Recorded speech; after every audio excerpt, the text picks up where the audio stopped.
Welcome to Tyler's Tips. Today I'm going to talk about why vulnerability is so important in photography.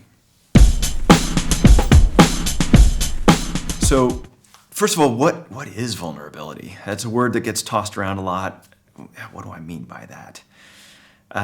For me, what I mean when I say vulnerability is opening up my ideas, opening up my creative process, making that stuff really transparent. Which means showing the people I'm working with exactly where my limitations are, what I think we can do, what I don't think what I think I can do, what I think I can't do, what I'm scared about, what I think, maybe I could do, but that's a long shot, and I might do a face plant if we try to do that. It might turn out awful. It means opening my heart. It means sharing personal things during a shoot with a stranger,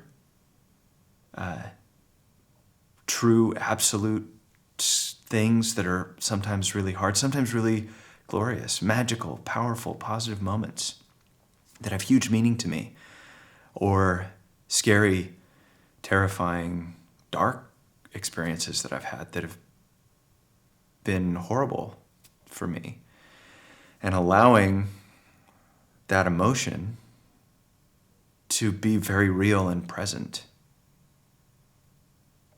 in the way I'm doing right now. You can hear it in my voice. You can see it in my face. I've had to learn how to share that.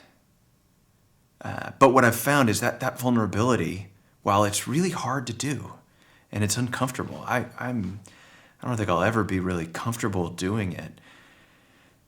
But what I have found is that it's a powerful tool as a photographer because it accomplishes two things.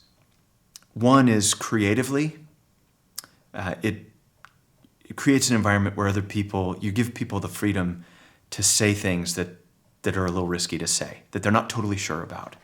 And then we wind up with these wonderful escalating conversations of ideas and creativity, and together we create something much more interesting than we would have otherwise. But that vulnerability creates an environment where other people are free to be a little bit vulnerable and express ideas, simply. The second thing that vulnerability does, bringing a deep sort of an emotional vulnerability to a photo shoot, is that it creates human connections. You can't fake this stuff.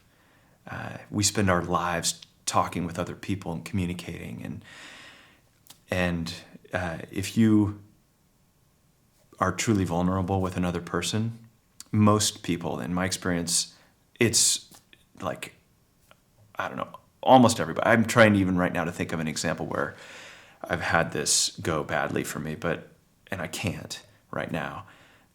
In my experience, it's really almost universal that when you give somebody that gift, it creates a human connection, and they will return vulnerability to you. And very quickly what happens is you develop a true connection with whoever it is you're talking to.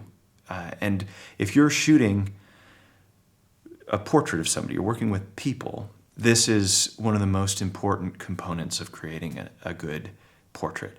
Is if you can establish a true human connection between you as the photographer and the human as your subject, goes a long way to helping them just be themselves, even though we have lights or whatever, or we're sticking this big camera in their face, all these things that make it really hard to just relax and be yourself. But that true moment of being yourself is what makes a great portrait. It's what makes a good photo of a person. It makes an interesting photo, and it's really hard to do for people.